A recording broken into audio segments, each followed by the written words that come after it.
I say can and will be used against me. People have been talking a lot about like the sport of paddling in general and like things that they want to see changed and stuff. So there has been some potentially spicy stuff. Oh, that's okay. Yeah, I mean, that's the only way that the sport's going to get better is if people hear the spicy stuff. Well, and you know me as a storyteller. You're going to have to tell me, look, I've only got like an hour. Got it. Let's accelerate along. I'm going to edit out 3/4 of what you said. Well, so you manage your own storytelling there, Bob. I'll do my best.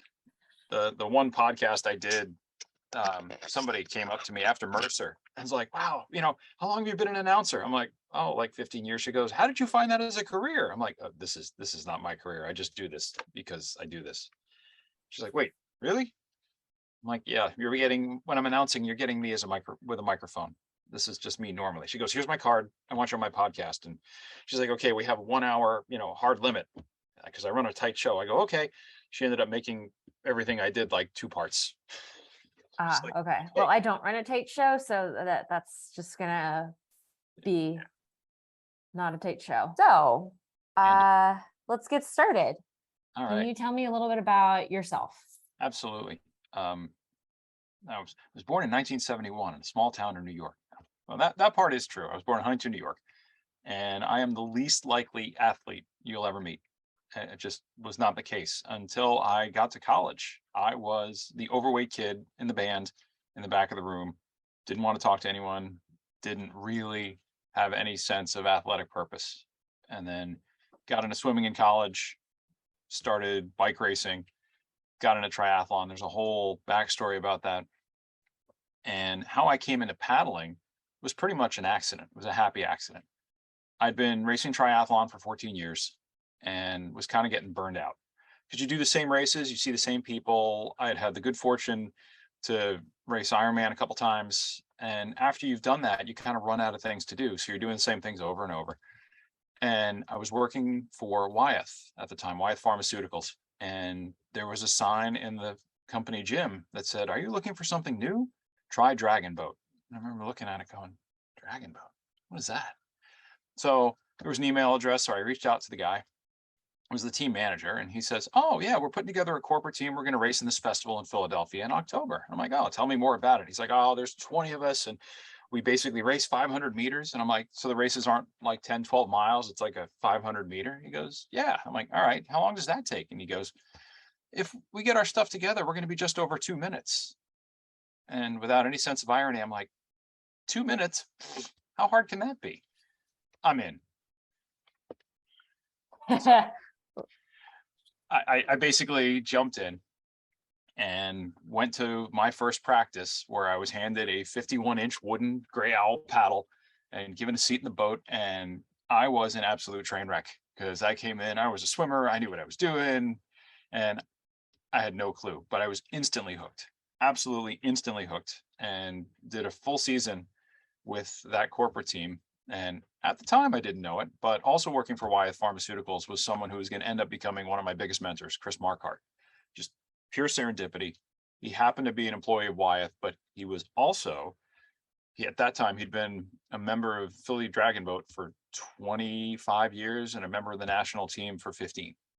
And I didn't know it, but this corporate team that I was on, we did erg tests to make the lineup for this October race. We did weigh-ins, we did training. We were doing a training program without knowing we were doing a proper, like, organized training program. So that first year, we ended up taking the bronze in this festival, made the A final, 8-boat final, and our little corporate team that could finish third. And at that point, I was hooked.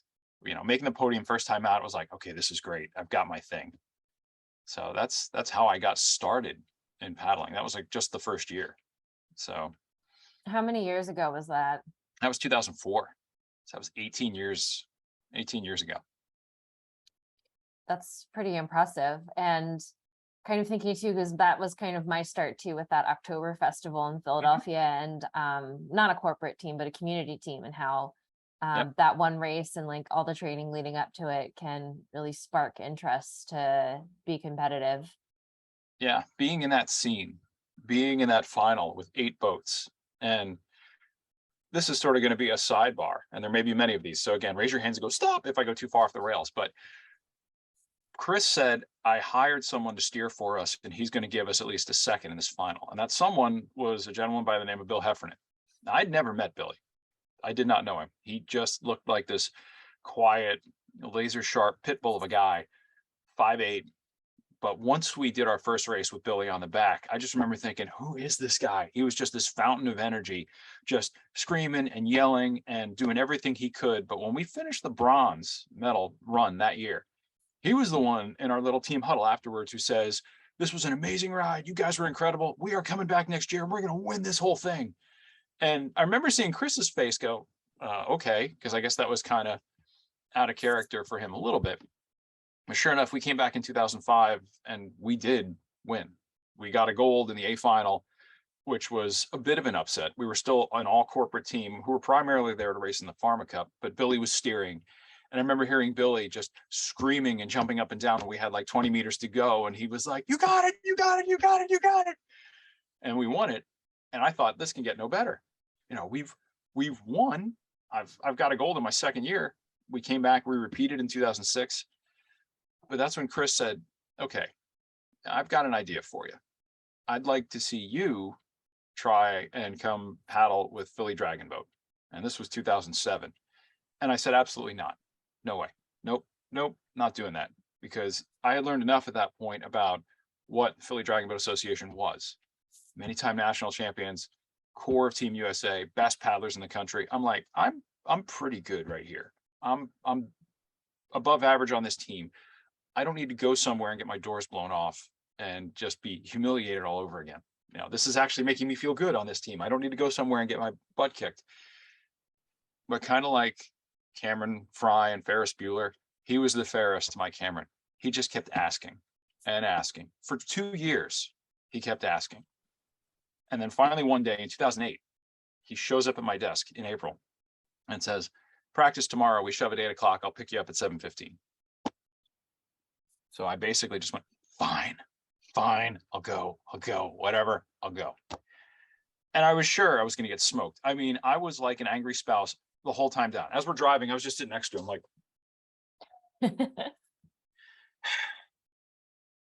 I don't even know you anymore. So get through the practice, get to it. And I got through it. And on the way home, I'm like, okay, I could hang, you know, I didn't suck. I wasn't as bad. And that was because he had coached us in the stroke. I didn't know it, but I knew the Philly stroke. I knew how to blend with a boat. It was just faster. And it was a lot faster, but it was a lot more fun and I could hang.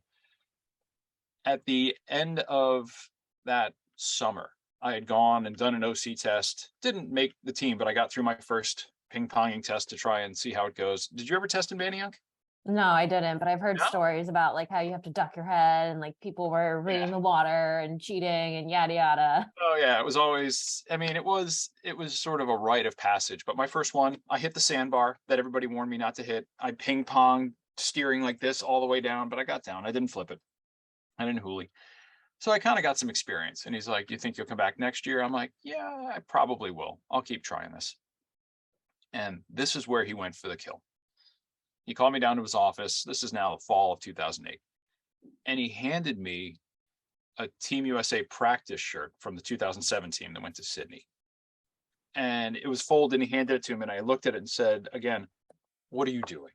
I can't wear this. I'm not going to wear this. I'm never going to wear this. He goes, you're not going to wear it now, but someday you will. And once again, I was the pissed off spouse. I'm just like, God, why? Why is he doing this to me? I went home, pulled my drawers apart, shoved the shirt all the way in the back, like down on the bottom, buried it, just shoved the drawer closed, and just that was it. I didn't even want to talk about it. But that was what started my journey. That was that seed. I needed him to plant that because I came back in 2009 and did my first full world cycle with PDBA and trying out for Team USA and made it to the last day. And after that, I was off. That was it. I was completely hooked. So 2009, I went through 6 weeks of testing. And for me, in my head, it was like, okay, I'm just going to get experience. I'm not going to make the team. I'm not going to Prague. You know, it's my first time really being around these people and being at a test where there's like 12 guys who can beat me. Where am I going to place? So I figured, don't take it seriously. Just get your experience, get through it. And every week I figured I was going to get cut. I'm like, all right, this was good. I got some good experience. Let's see how it goes. 3 weeks, 4 weeks, 5 weeks. I was in the middle of writing an email to Bob McNamara, the head coach, saying, hey, thanks for all the experience. I've had a really good run. I've learned a lot. Before I could hit send on that email, he sends out the final email, says, I want to see the following right-sided men for final test. And I was on the list, one of 6 guys. And I was as stunned as anything. I'm like, okay. So I went there, and it was the first time I was truly in a do or die seat race. And Bob, if you've been there, he lays out the rules. He goes, okay, there's 6 of you here on the right. There's 5 on the left. There's 1 seat on each side. Fastest guy gets the seat. You're going to do 500 in the canal. Winner takes all. I didn't expect to be there, but there I was. If you're fast enough, you're going to Prague. He's like, you got a week. You make sure, he's asking everybody, you all got your passports? Because you're going to know today whether or not you're going. And then he goes off to the start line. And as I was going up to the start, I just remember my heart rate was jacked more than ever before because I didn't expect to be there, but it was suddenly real. It's like, oh my God, this could really happen. I didn't prepare for this to really happen. This could really happen. Made the turn, did my test. It was good, but not great. I was as fast as I'd been all year. And I think I did, as I remember, like a 202 or 203. It wasn't a true 500. It was like a 425, just like the DNR short test now. Mm-hmm. And then I thought, okay, I'm in pretty good shape. And then I remember seeing someone come down after me, and it was a guy from Florida. I can't remember his name, but he did like a 156. And then the guy who went after him did like a 159. And I could see what was required. It's like, all right, we're close. We're not there yet. Test ends. And then Bob makes his pick, and the rest of us just have to go home. And I remember I got back to my car, and I just kind of stared out into space and went, you didn't think you were going to make it this far. Yeah, here you are. What would this have been like if you actually thought about it 4 weeks ago and you really prepared for today? You only need to find like 4 seconds and you're in the mix. But that's where it hit me that because I underestimated it, because I didn't take it seriously enough, because I didn't believe maybe I belonged, I was going to have to wait 2 more years. And that weight hit me in my car like just a building collapse. I just sat there and just kind of buried my hands in my head, like, I felt like I'd thrown it away. Because all of a sudden it's like, am I going to be this fast in 2 years? I know I can learn a lot, but what am I going to be able to, did I just throw it away? But that, thinking about how close I'd come, it's like, all right, try not to be negative. Let's just focus on 2011. Tested again in the summer of 2010. We sent a team to nationals. The time trial went great. I ended up fastest on the right. So I was like, okay, we're setting the stage here. And then in 2011, I was 40 years old. So there was a little less pressure because I didn't have to my only option wasn't just the open boat like it was in 2009. I could make senior A, win a uniform, and at least get to world. So that was my primary goal. So we started the testing process again. And after the first 2 weeks, I got a senior A selection. And I just remember I didn't want to talk to Bob. I didn't want to ask him. The first 2 tests had gone well, but I wasn't going to ask. And one of my teammates, Jim Morris, comes and says, do you want to go talk to Bob? I'm like, no, I don't want to talk to Bob. You can go talk to Bob. He goes, let's go talk to Bob. So I went with Jim. I just sort of wingmanned it and tagged along. We went up there, and Jim looks at him and goes, so what are we looking at? Bob kind of looks at us, rubs his head, takes his hat off, puts it back on, and goes, yeah, you guys are in senior A. You're both selected, but I think you need to keep going. I want to see you again. I want to see you for premiere. And I just kind of stood there, and Jim looked at me through his side eye, and I looked at Jim. And I didn't know what to do. And Jim goes, so is this known? This is a selection? And Bob just looks at us and goes, it's known. Basically the tone says, get out of here. You're selected, now go. So I just kind of looked around, and because I'm Italian and because I can't control my emotions, I had to hug somebody. I looked at Bob, and I sure as hell knew I wasn't going to hug him. So I just looked at Jim, and I didn't even warn him. I just jumped into him, like, and said, I'm going to wear the uniform. I'm going to wear the uniform. Completely controlled. Yeah, totally in control of my emotions. Was that the start of that Grand Mile on the Canal thing? Yep, I was going to get to that. So fast forward though, that day I go home. I didn't even text Linda, my wife, who'd been putting up with this for years. And she knew it was a serious testing day, but I hadn't told her the result. So I come in the front door and she goes, "How'd it go?" And I just go, "1 second." I ran upstairs. I opened the drawer and just started digging through all the shirts. And I found it right where I put it 3 years earlier, got the shirt out, put it on. She came up the stairs and I was just able to stand there and go and point at the letters. But that was the start. Yeah, senior A selected, but that was the start of something that I didn't see coming. What Jim called the Grand Mile of the Canal. Jim at the time had just turned 50. I was 40. We'd both been selected. But for the next 5 weeks, as Coach McNamara brought in people from outside the city, outside of Philly to test, he would basically say, "These are my 2 fastest seniors.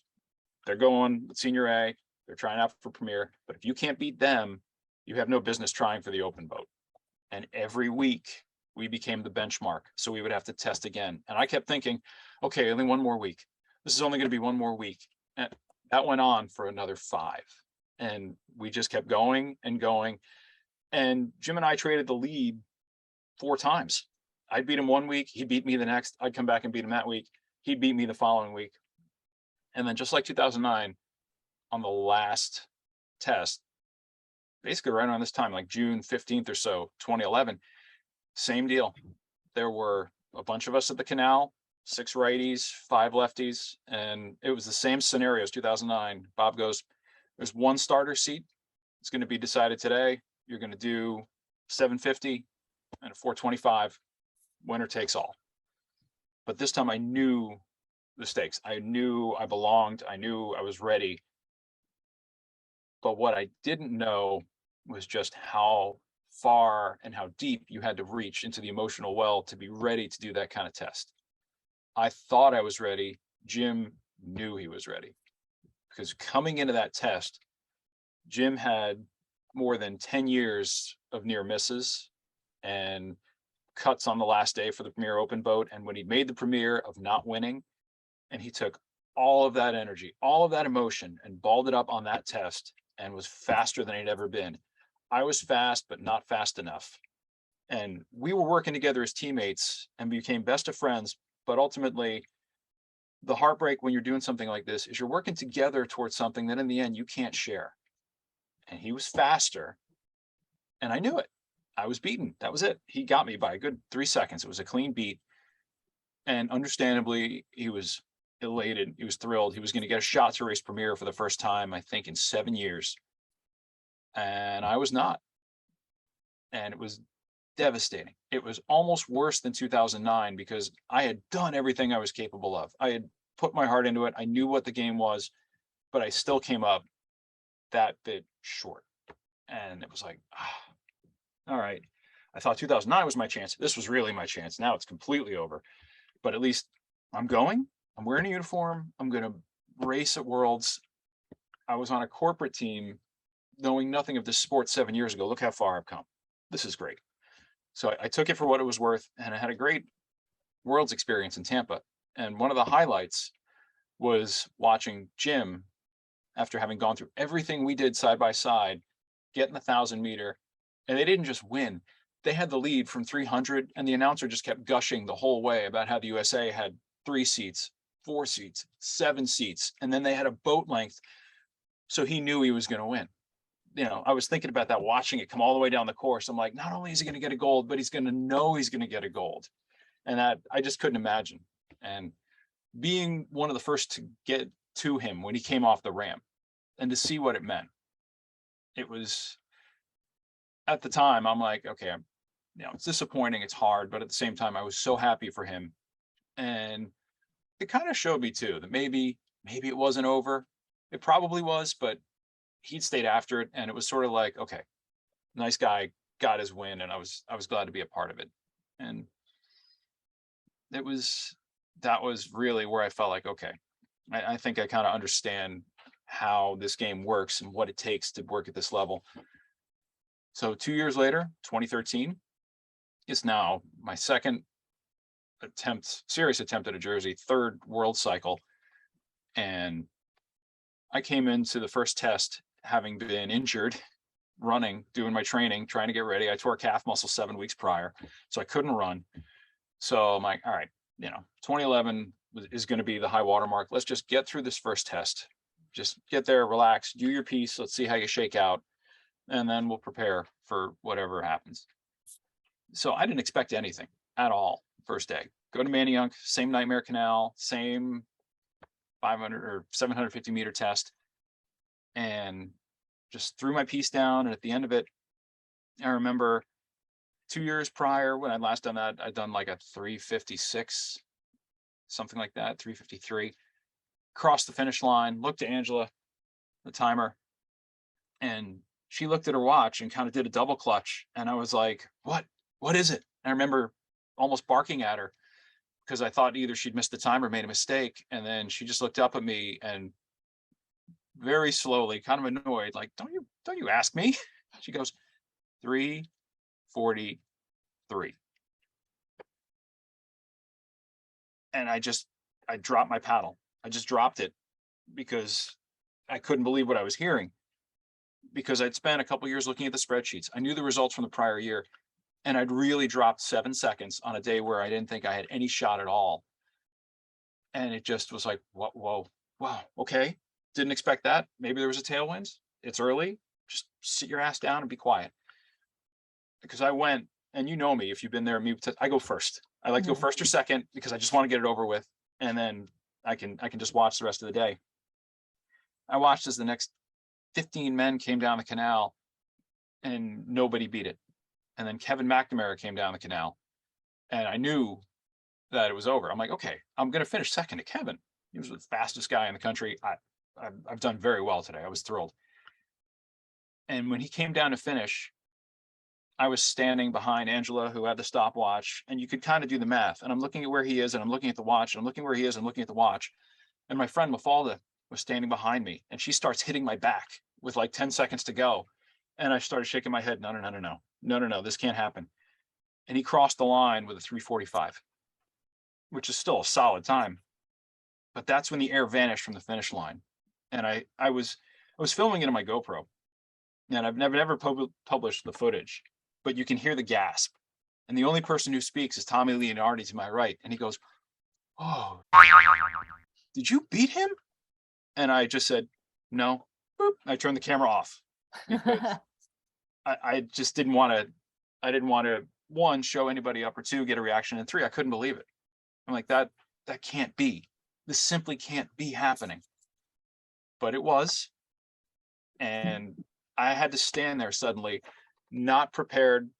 I wasn't prepared in 2009 for being that close. I wasn't prepared in 2011 for how emotionally involved you had to be and what the stakes would be like at the very end. And there I was in 2013, suddenly not prepared to perform at all, thinking I was going to have a terrible day. And because I was so relaxed and just let the nerves go, when the time is at the top of the sheet and your name is next to it, and the coach is coming down and he looks at the sheet, and then he looks at you, and then takes a finger and just jabs into your chest and goes, "Premier selected. Fix your timing, or I'll put you in 10 seat." And then he walked away. And that was it. And just like that, in a 9-year arc, I'd gone from a corporate team, know nothing, to Premier selected on the first day at age 42. How does that happen? How do you put that into words? How do you describe what that feels like? And then I got to experience what it was like to be on that lineup. We didn't do well in Hungary, unfortunately. We were silver in the 2K by 8/10, bronze in the 1,000, didn't make the final in the 200, and then in the 500 we got fourth. We beat China in the qualifier, but we got fourth. So whole new suite of emotions to actually make it to like Mount Olympus, to make it to the top of the mountain, and then get there, and the silence after we crossed the line in fourth in the 500, a race we thought we could win, was like,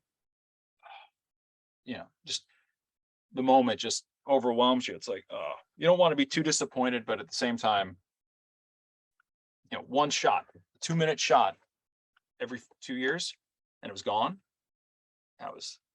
That's the game. That was the game. And I kept that memory going through 2015. And I'm not going to go too far down the rabbit hole on this one, but let's just say Yeah, 2015 yeah, had I some don't think we need politics. to for Yeah. that one. I didn't try out for Premier in 2015 because of the politics involved, and watched the 1,000 that Jim raced in 2011 and the boat I missed in 2013, where we came up and got the bronze. I watched them win in Welland. And now the emotions were, well, you thought you missed your shot, but then you had your shot. You missed your shot when you had it, and then you sat this one out, and there it goes. So every year had its struggles. It's like, okay, now what? So after 2015, we go to 2017, and we've got the Kunming cycle. And now I'm 46, and you got to be honest with yourself. You're like, okay, probably not going to be getting any faster. You know the time trials, you know the deal. But in my head, I'm like, okay, I'm going to probably race Senior A. So let me focus on that, and I'll do the trials for the sake of exhausting every effort that I've got. And sure enough, I got my Senior A selection early in May. The coach was like, you're in, but I know you're trying out for Premier, so you go ahead and do that. Take it as far as you dare. He was really very gracious about it. And it was, in my mind, it was the same setup. I'm like, okay, I've got my selection. I'm going to do this the best that I can, but I'm not going to be disappointed if this doesn't work out. I'm going to just try it and make sure it's a good effort, because this is it. There's just no way that I could possibly do this again. And first test went okay, but not great. I have type O negative blood, and I got a call for a donation a week before the test. So it was for pediatric surgery. And I told Bob, I'm like, look, I got to donate blood for this kid's surgery. Do you think that's going to hurt my test? He just wrote back, yes. I'm like, One word. okay, at least we're clear on that. So I did it, and that was fine. Did the second test, and it was pouring rain when it started. And as usual, I got there early, went first, had a good time, did the 750, did the 425, threw down 2 really good times. So I'm like, all right, that's pretty good. And then the rain stopped, and the canal being a canal, the water level throughout the day went. So 2 hours later, the water was like a foot lower. And Bob just came over and looked at the wall, looked at me, looked at the times, and said, no, this isn't going to work. Nah, none of these times are good. We got to throw today out. I'll see everybody here again in 3 weeks. Fine. So get to now, at this point, we're deep into July. We're back at the canal again. And just like 2009, just like 2011, same setup. I could almost recite the speech. He goes, all right, there's 6 of you on the right. There's 1 seat. I'm like, okay. And at this point, I had already talking to friends and teammates. I'm like, look, I'm going to be Senior A. I'm just going to go to this test, and I'll try and PR, but the people who are going to be there, I know I can't beat them. I've seen what they've done. They're super experienced. They're a lot faster. Some of these guys have raced Molokai at, M2O. There's no way I'm beating these guys, but I've got to try and let me see how close I can get. And stop me if you've heard this one before. So I show up with no expectations, no real thoughts that it's going to go well, and just relaxed and let the piece happen. I had the same little thing. My daughter, from the time that I started doing this, has drawn a rocket for me from the time she was like 6 years old. So I had the little rocket in my pocket. I gave it a little pat, did my tests. The first one went really well. And then the second one, I figured, okay, if I can do this 425 in under 2 minutes, I've got a good shot. I hit the finish line, and it was a 156. I went, oh, okay. So let's see how this plays out. Went back, put my running shoes on, and like I try and do, ran down with everybody who wanted company so I could also see the times. And as they all went, it started to turn on me. I'm like, oh God, is this happening again? Is this going to happen again? And I remember running with the last guy who was going to go, who had a legit shot to beat me. And he came up 3 seconds short. And once again, I'm at the finish line going, oh man, how am I going to process this? Because I wanted both of us to go.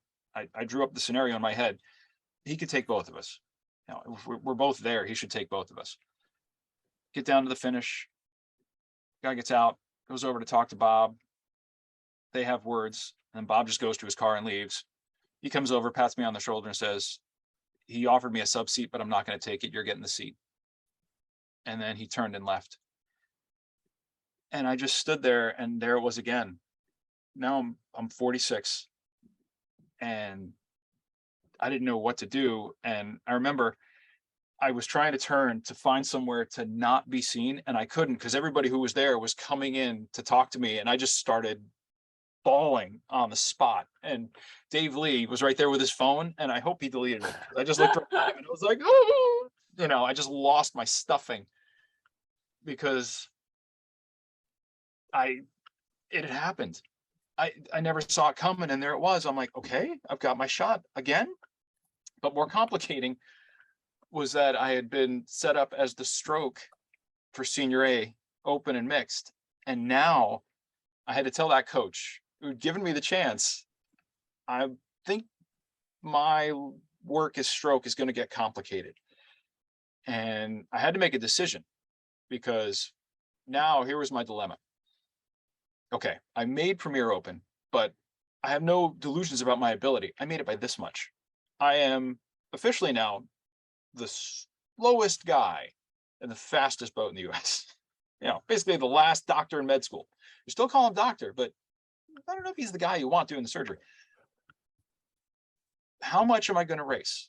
If I go with Senior A, I'm going to get in every race. I'm going to do a full worlds program.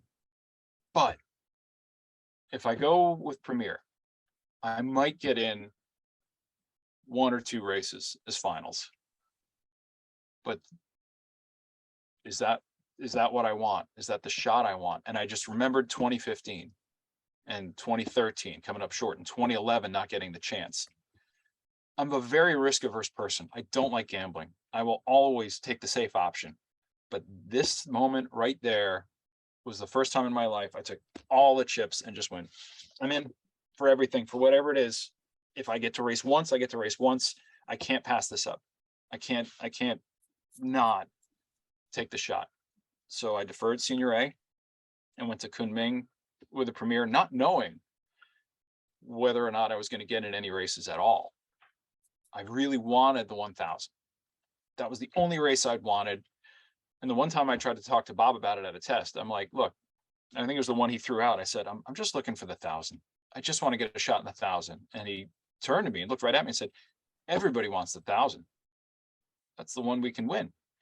I know your desires. I know what everybody wants, but that's the game. So I didn't know what I was going to get. I had no idea until we got to China. And the first practice day, Ross Flemmer had the list, and he comes over and says, all right, here's what you're going to be doing. You're going to sit out the 2K. You're going to sit out the 200, but you're going to race the 1000 and you're going to race the 500.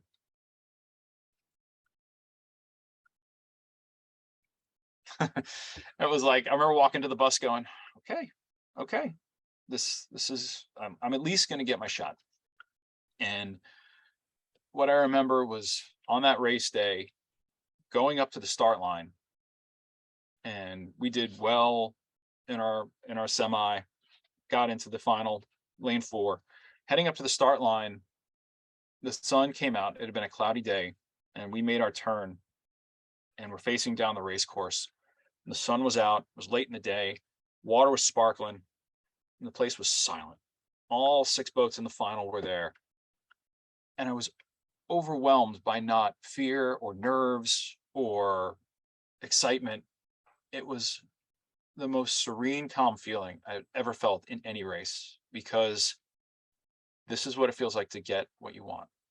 And it was right then, win or lose. I'm like, I've got my shot. I'm back here at the highest level. And no matter what happens today, no matter how this next 4 minutes goes, I can't ask for any more out of this sport.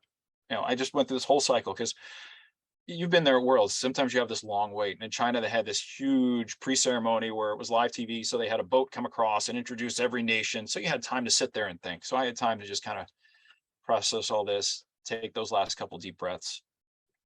And then the race itself was insane. And I don't know if you've seen the recap that I did, a spoken word recap to Jim Morris when it was over. But we get out of the start and we knew the race plan. We had Chinese Taipei next to us. China was not even in the final because unbelievably, and I still can't believe this, on their home water, they played for lanes and came up third in a race they needed to be second and put themselves in the minor final. I mean, just a self-inflicted wound. So it was us and Chinese Taipei for the gold. We knew that. We also knew the course was shallow, and if Chinese Taipei got 5 seats, the race was over. We would have to stay with them, a team that specializes in the 200 and the 500, out of the start. So instead of doing our normal 3 and 20 or 3 and 30 start that we do in Philly in Team USA, we did a 3 and like 65. It was a 3 in infinity. It just went on and on and on and on and on.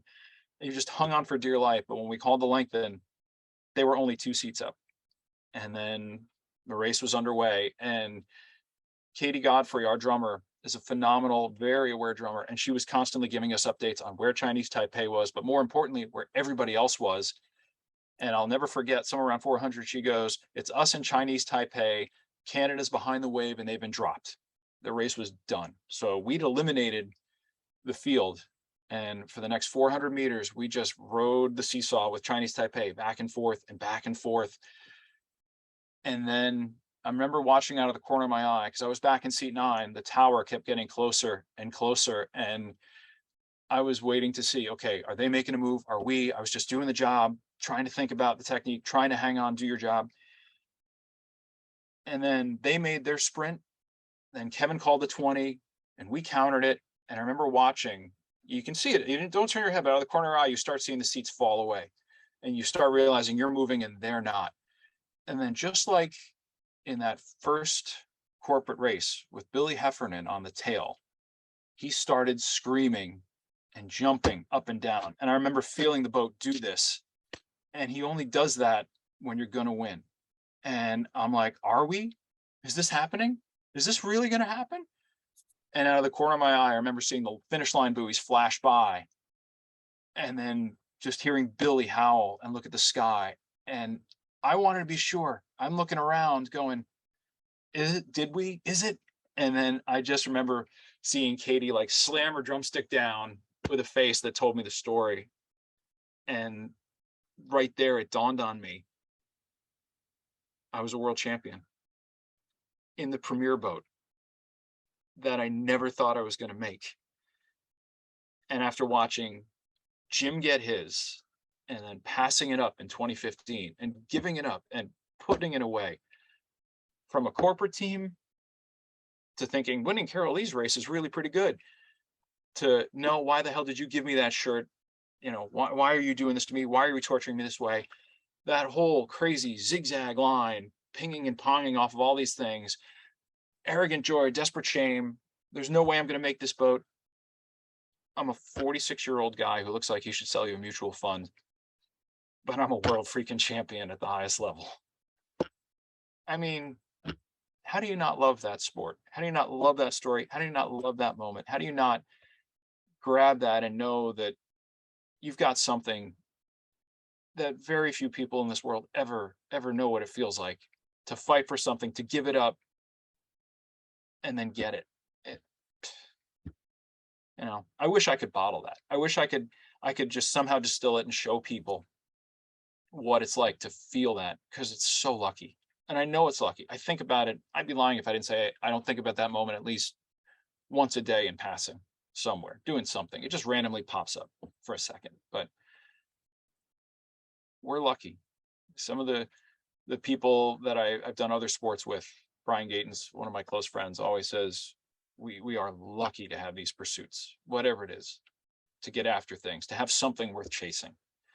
It's so hard to explain to people that aren't in it. Of course, I think I probably just took 25 minutes doing it, but This is all really good advice, especially I think should someone listen to this who is looking to break into Team USA, your whole journey about trying to make the team and after like 7 and 9 years, finally making it. And after like the turmoil of like doing your time trial and like doing your personal best, but waiting to see what everyone else does. I think having experience being in that situation really helps you to develop a mindset that makes you be resilient so that you can come back and keep trying again and again. Mhm. Because it can be very discouraging to, Oh, think you're using all the resources that you have the best way possible and still not make it. And, you tried your hardest, but people work harder than you or are more talented than you or are more experienced than you, and you're still not going to make it. And, being able to deal with that and just not throw in the towel. mhm. I think your journey it really encapsulates the value of like continuing to try. Yeah. I mean, that's just it. And you use the word resilience, and it's the one thing that I wasn't very good at was dealing with the emotional aspect. And that just comes from, I mean, I'm an emotional person. You know me. I'm there, hearts on both sleeves. My blood pressure's low because my emotions just come out. But getting those emotions kind of under control and not letting them either bury you down or let you fly too high was the hardest thing. To kind of find that middle and see what some of the fastest people could do, how they could just, okay, yeah, you're emotional, but now it's time to bring it in here and do the job. And the things we say in the boat all the time, you go to the basics, go to your technique, just get in the boat and make it go fast. That's all you have to do. Forget everything else. And getting that focus took years.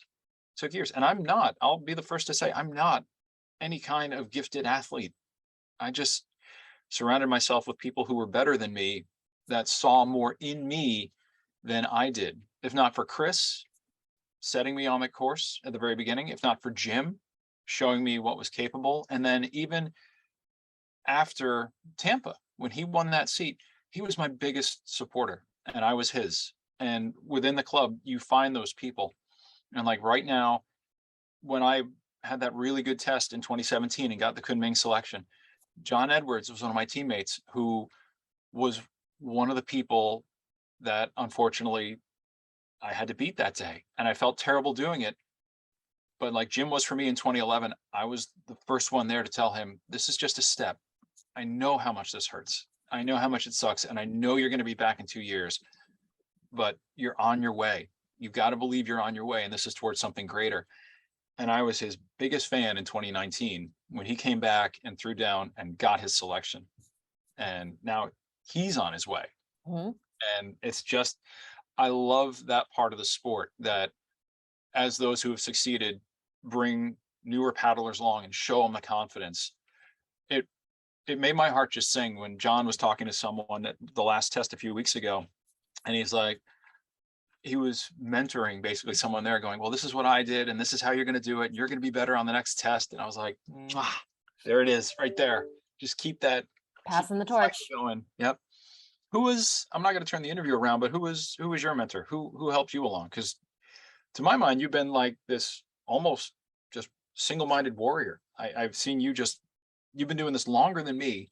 You've had more success than me, and yet you seem to basically just find it in your on your own way to do it.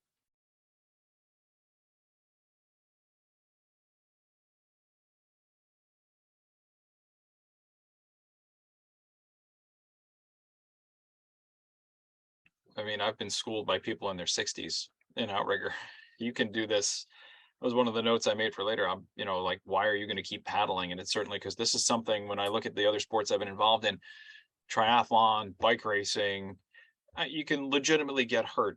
I've broken bones on the bike. It's not going to happen in an outrigger. You might get wet, you might be cold, you might have hypothermia if you go over in November like you did. But the pounding that running does, not here. This is something that you and I can do pretty much till they close the lid. Yeah, you can paddle until you can't paddle anymore, and that's, I think, a huge appeal to it.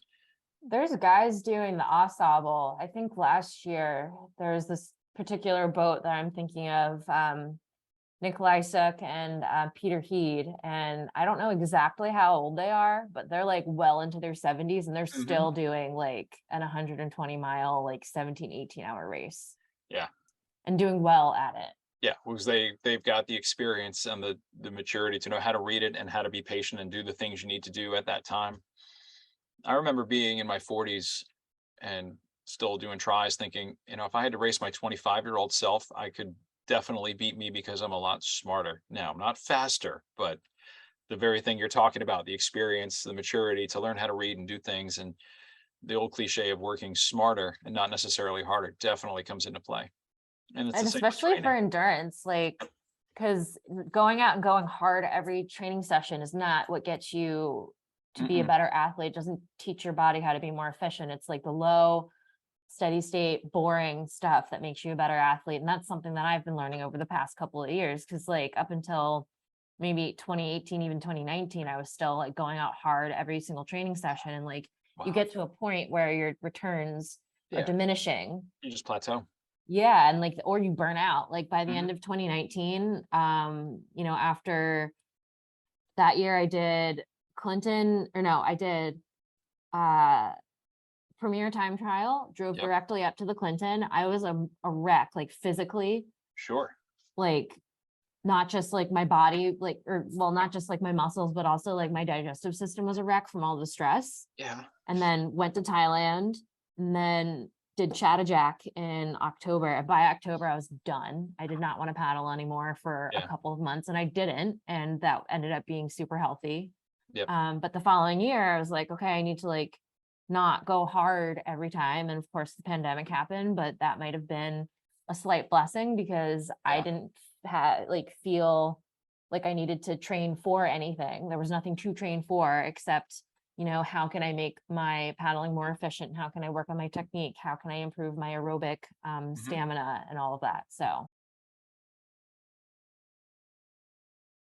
do you have another favorite paddling moment? Yeah. So we focused on the really selfish part, on the me story. But I mentioned Katie, my daughter, who's now 16, but we actually raced together. Jim Morris, who you've heard from the story, came up with an idea in 2014. He's like, hey, I think we could enter Carol Lee's race, the October race in Philly, and do a half kids, half adults team. And I said, well, Katie's 8. I don't know that she's going to be physically strong enough to do it, but if I sit back in 10 seat with her, let's try it. So I took one of my paddles, one of my 48s, and I cut 4 inches off the bottom of it and made a 44. And this little tiny thing sat in the back with a life jacket that was like up to here on her, but with a 44-inch paddle. But we just said, okay, let's go out and have some fun. And we ended up winning, like, I think it was the F division the first year we did it, which was like, all right, cool. She got a goal. That was fun. It was neat to get the experience. The following year we came back, all the kids had grown a little bit, and we actually moved up to C, and it was like, oh, all right, we're getting better. But that year when we raced the C final, we actually placed a time that would have been 10th overall in the entire festival. And that's where all of us started to go, wait, we can do better with this crew. So following year, we actually made the B final and won it. And then in the fourth year, we made the A final, got a fourth. And at the time, it was devastating, for relatively speaking, but it was like, you made the A final. The next year we came back in 2019, we actually got a bronze in the A final. And at this time, Katie was no longer the little girl with the life jacket. She was sitting ahead of me, had her technique together, and was as focused as I could be. And I remember, even in the middle of that race, there was this fantastic circular moment where I realized, listening to our drummer tell us, you've got the bronze, you're in bronze, you still got bronze, as we were coming down to the line, that was where it all started for me, going back to 2004. And here I was 15 years later with my daughter right ahead of me in a boat. We were going to do the same exact thing. I don't know if she's ever going to go on beyond that, but she got to experience what that felt like. And to be in that regatta and run through that, and to have her dive in and actually make legitimately, now bring these kids along from, gee, this would be something fun, to you are racing adult crews and you are throwing down with them in an 8 boat final and coming out with a medal. That was really cool. That was really, really neat. I don't know if Katie's going to paddle anymore. She's now at 16. She's playing field hockey. She's rowing. She's not holding it against me, but she's rowing. So that was a really cool experience. It was to be in that, because I'm not sure now if after the pandemic that October race is ever going to come back. If it does, it's not going to look like it did before. I'm looking at your question list here. Yeah. I don't have my readers on, so I'm going to squint. So why are you passionate about paddling? What do you enjoy about it? And why paddling and not, I guess you kind of already answered this. Yeah, Like and I why can, paddling and not like biking, running, right. triathleting? It's for me when there's a, the one thing is it's an aspect of a sport I can do this for the rest of my life without damaging my joints or fear of injury. I love cycling, but bike racing, occasionally you end up in big angry piles with broken equipment and broken people, which that's no fun. The bike itself is fun, but you don't have that Or in an broken outrigger. garage? Uh, yeah, the occasional garage drive is no good. I've done that once, one time. But to get my attempted inner Hawaiian out, if I have one, there is a spiritual connection with the water. There's something about it. Getting out there and there's a flow when you get on a wave or you've got the wind behind you and you're just flowing. No matter you when you leave the heart rate monitors behind and you leave the speed coach behind, you just get out there on a lake. Like for me, that's Marsh Creek Lake near me in Downingtown. And I can get out there in an afternoon and just glide along and feel one with the water. There's something there that you don't get in any other sport. And at the same time, you can have these beautiful flowing moments. And yet, when you get in a dragon boat, you can experience what I used to joke was this beautiful sense of violence, this aggression and raw power that is hard to put into words, especially in like a men's boat where the boat physically does just get up out of the water and move. It Those are two senses, two emotions that only the water can really give you that other sports don't, without necessarily all the wear and tear you get from running, from cycling, from other contact sports. This is something I can always, no matter how old I am, get on a stand-up board or get in my outrigger or even just get in a sit on top sea kayak and just get out there and feel. And that's something I want to do because it's a lot cheaper than therapy. Mhm. For sure. Would you say paddling has changed your life? Absolutely. Yep. Because you think about that first naive question, 2 minutes, how hard can that be? Yeah, it certainly opened my eyes a lot and has brought me a lot of joy. I've seen a lot of the world I never would have seen. I've met people I never would have run into. And it's Bob doesn't say much. Coach Bob doesn't say much, but he did say early on in some email exchange that I'd had about testing and whatnot. This was like, I think 2011. He's like, ultimately, the people that are in this do it for the journey and the people, not necessarily for the medals and the glory and the anthems, but it's the people. And talking about the circle of friends that we've got within our team, when I look at people like Jim Morris, Dave Wall, Chris Marquardt, Andy McMarlin, Tommy, all those guys, we move as a unit. We slag on each other like brothers, and these are the guys that we're going to tell the same awful jokes and get on each other the same way every day at practice, and it doesn't matter because that's what we're there for. And that definitely I wouldn't have known that existed if not for paddling. It's pretty cool. Mhm. What is something that you want to see more of in paddling and like the community in general, whether that's like collaboration between particular groups or like cultural preservation, some sort of growth in the sport in a certain area, etc. And the one thing when you asked that question on the pre, I really had to think about it. The one thing I'd like to see is more ocean, not necessarily for young paddlers, but more ocean races, more outrigger races on the East Coast. Like more stuff that lets us get out there and experience things. When I'm constantly looking at the races that they like have down in Florida, where they can go out and do more ocean races. There's more races in California. The only races we really have, like since Liberty disappeared, you've got the Hudson River Cup around the Cape, and then Hawaii Va'a, right?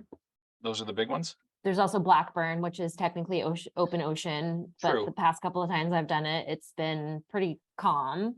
And a seaweed slog. Yeah. Yeah. Although there have been years where there's been some giant waves and people have broken their boats. So that's Yeah. like what, 5 races? Yep. There is, I think they're doing like a test run of a race down in Maryland. That would be a change out OC6 race. See, now we're cooking. Because Yeah. I miss Kent Island. I miss Liberty. Yep. Every time I go somewhere and people are like, "Oh, where are you from?" "Oh, I'm from New York." They're like, "Oh, like, have you ever done Liberty Challenge?" And my story is always like, "Yeah, I've done it. I did the very last one there ever was." Yeah, And then they're always like, "Oh, I really love that race. When is it coming back?" And the short of it is, it's not never. Yeah, they lost the ever. pier. That sucks. Yeah, so Yeah. that would be because I think if you could open that up because the biggest challenge that we face right now recruiting for PDBA, and you know this, we practice at 5:45 in the morning. You know, Hmm. if you are a youth paddler, it means your parents have to drive you down there, and that's just not going to happen if unless you live like in the city and you can ride your bike there. That's a very narrow niche. We're an unusual team that way. So, how do you make it more accessible? You get people in in boats when they can get there, and then give them races that they can go to and experience what it's like to get out in the ocean or get out in the waves, or at least get around Cape May Islands. You know, get out the inlet. One of these years, I am going to get out of the inlet without going swimming, but it won't be this year. Yeah, you just have to rig your armor heavier. So stupid. For those of you who are maybe unfamiliar with the story that I'm referring to and the Kate is referring to, last year at around the Cape, getting out of the inlet at Cape May is pretty much the most sporty part of the race. The tide's coming in, so you've got to fight the current. And as we went out last year, the waves were starting to blow in. The winds were blowing 10 to 15 right out of the southwest. So there was this side chop coming. And I thought I had rigged my boat heavy. I had done it completely backwards because I have a Kaiwa Pegasus and I had rigged it light. And as soon as I exited the inlet, as soon as I got through the worst part, I let my breath out and on video said, that was hard. That was intense and then relaxed and then immediately hoolied on my own with no help at all. To this day, I still don't know what happened other than the fact that I'd rigged my boat light and all I did was shift my weight a little bit to the right and right over. That's So all it takes. the sensation when it comes that quick is not that you're going over, but that the horizon is doing this. That's what I Yep. remember. I just remember watching the horizon spin, going, what? Water in the face. I'm like, I'm upside down. Why am I upside down? Yep. What the hell happened? And then I had the special 2-for-1 where I rushed my recovery and then immediately double hoolied and wrapped the leash around again. And I knew better. As it was going over the second time, it's like, you deserve that. What are you doing? And now, like, those are two lessons that you've learned that you're never going to make that mistake again. Yeah, You're here's going to hoping. rig it light, or you're Yeah, going to make it heavy, rather, yeah. and you're going to make sure that you take your time getting back in. Don't rush. Don't rush. I was just so worried I was going to get sucked right back into the inlet and have to fight back out. I just was like, get up there. But I was already out, so we were okay. Yeah. But I'm yeah, not that doing would. it either because we're going out to the gorge for a week and a half now. It's like a week and like 3 days. Oh, So, you'll love the gorge. Have you done it yeah. before? No, I have not. You have not? Okay. I had a good experience there in 2018. I had Ross Flemmer teaching me, and he was definitely a very good. I started just calling him sensei all week because he was teaching me how to read the waves, and it was a really eye-opening lesson. Because at one point he just yelled at me and said, "You have to stop paddling like a dragon boater. You do not get points for running over waves. Let the wave come to you." And I'm like, "That doesn't make any sense." And we would go out in the OC2, and he would literally tell me when to stop paddling, which made no sense at all to me, but that's how you do it. And that's where I began Mhm. to realize, oh. And I kept looking behind me to see where the next wave would come, and he would keep telling me, look ahead. No, no, Yep. no. Whatever's happening ahead of you is what's happening behind. Just you don't ever look behind you. I'm like, okay, yes, sensei. You know, I was a flat water guy on a vertical learning curve, but it was great. You will love it. And it's I got it on video, but the first time you get on a legit big wave and it just starts going. I mean, you've been in big surf, you've been in Hawaii, so you've probably already had the experience. But the first time I got on a legit wave and the boat was going like 12 miles an hour and I could just lay back and just like ride this thing, I started laughing like a Muppet. I could not contain the pure joy of what it was like to be on that wave. And it's like, I'm surfing, I'm really surfing. And that was it. I'm like, all right, from that moment on, it's like, how do I get that feeling again? How do I do that again? And the gorge just keeps coming at you. You get on one wave, you miss one, there's always going to be another one. It's so beautiful. It's paddling Disneyland. It's so fun. The period is nice and long. They're like 8 seconds apart and they're very uniform in size. And the current's coming against you. That's the Yes. thing about it. The wind's Mhm. with you and the current's against. So for sure, they'll warn you, but your leash is your life. Because if you go over without a leash or if the leash breaks, the boat's gone. Mhm. It's going to disappear before you even know what happened. So as long as you've got that, it's fantastic. And when you get to Swell City, where all the windsurfers are, and they're just zigging and zagging back and forth, you can just kind of weave your way through there. It's super fun. It's an awesome, the whole vibe, the whole town, everything about it. That whole week was just so great. Yeah, I'm super stoked. Yeah, that'll be a good week. Yeah. All right. Last two questions. They might be on the simpler end, but Sure. I predict you may not make them so simple. I have that. You were warned. We're an hour and 15 in. Yeah, sorry. That's Please okay. edit down. Please edit down. No, it's okay. What's your favorite post paddling meal ever? A clarification, if I may. Is there a single meal you're looking for, or One just meal, one meal, like one meal in history, or one meal that I like to eat after a huge workout? either. Ah, oh, okay. My go-to at this point is if I've done a huge session, I have to get a large vanilla milkshake. That's like if I've done a 2 a day with a run in the middle, I've got to get a milkshake. That's like my favorite thing in the summer. Just sip that on the way home when you've got thousands of calories in the hole and it doesn't matter. That's my go-to, no question. My favorite meal that I've ever had, there is actually a highlight, and this was from Tampa in 2011 when we were in that final build-up to Worlds. We did a weekend where PDBA went to the Ithaca Dragon Boat Festival. We did a full practice in the morning. We did the festival. We won the festival. Drove home that day. Next morning, I got up, got an OC, PDBA OC1, paddled up, did the Glen Green race in the river. Basically, did 11 miles, finished like third, paddled back down, and then did the Sunday night PDBA practice. Full 30-minute when it was like 95 degrees, and we were 3 weeks out from Worlds, and I felt as fit as I've ever felt, and it was super hot and insane. And I remember that night when I got home, I ordered an entire meat lovers pizza from Sabatino's, my local pizza place. I sat down and without any shame, I ate the entire thing. Over the course of an hour, I just made my way around a large pizza all by myself. And I remember just sitting back going, doesn't matter. I've earned it. That was awesome. Let's go to Worlds. That was like the first time I just endured that kind of volume and taken in those kind of calories. Since even with IronMan training, I don't think I'd ever polished off an entire pizza by myself. But that weekend, that did it. Yeah, not that you ever have to earn your food, but definitely like after expending that much energy, you have to recover somehow. That's a whole Food's the nother way. podcast. The battle with me and my weight issues is a whole nother. That's a 10 episode Netflix series. We better just steer clear of that. I don't have the funding for that one, but well, I'll come back to you when I do. Fair enough. Fair point. All right. All right. Last one. Last question. Yep. If you had one piece of advice for any young aspiring paddler, what would it be? The first 45 minutes of this podcast. I would say, yeah, you're going to come back to that. Basically, don't necessarily listen to the voice inside you that says you can't.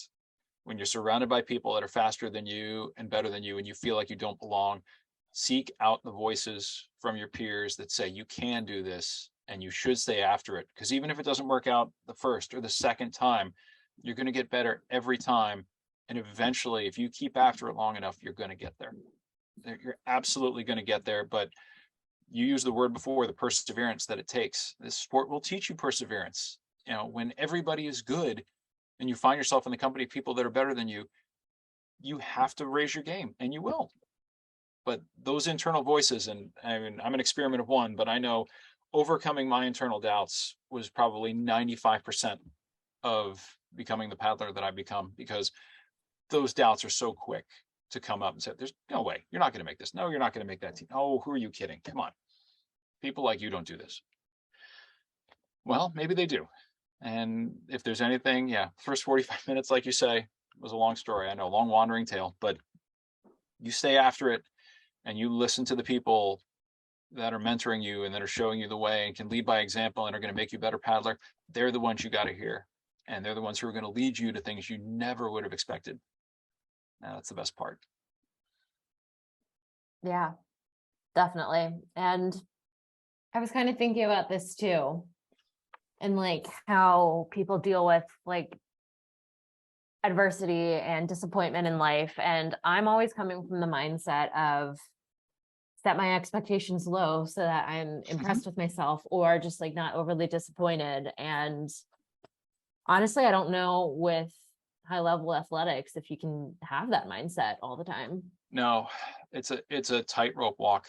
And we constantly here, Linda and I, that like go to when we're watching at night, especially this time of the year, is Diamond League. These track meets that are happening as they're prepping for Worlds and they're prepping for the Olympics. And you always look at the attention given to the elites that are at the top. But I always make a point. I'm like, look at the person who finished sixth. It's not like, oh, they suck. They have to do the same prep and the same focus and the same energy. And they might record a season best, but never make a podium. They have to, at that level, be at a level that 99.999% of the population will never see. But for what reward? And that's the hardest thing, at least in our sport, because we're not doing it for money. We're not doing it for a profession. You can sort of walk into that mindset and get that ultra focused intensity when you need it, and then go back to your profession. It's not going to necessarily end your career. I don't know how folks that are professional athletes stay at that level or rise up and do that and function. I'm in awe. And I wish they would tell more stories about the person who finished like fourth at trials and has to come back, or was happy enough. I made the final. I made the 100-meter final. I finished eighth, but I was in the 100 final at Diamond League. They're just incredible. I feel like those are the folks I feel like we can relate to more. That you're putting in the effort, you're putting in the miles, you're putting in all the things to do to get to that level. But then at least we can kind of catch our breath and go back to the things that matter. Yeah, I don't know if I could ever be a professional athlete or even like a professional paddler. Like people No joke way. about that, like, oh, Katie, when are you going to make paddling your career? And my answer is usually like, never. Never. Yeah.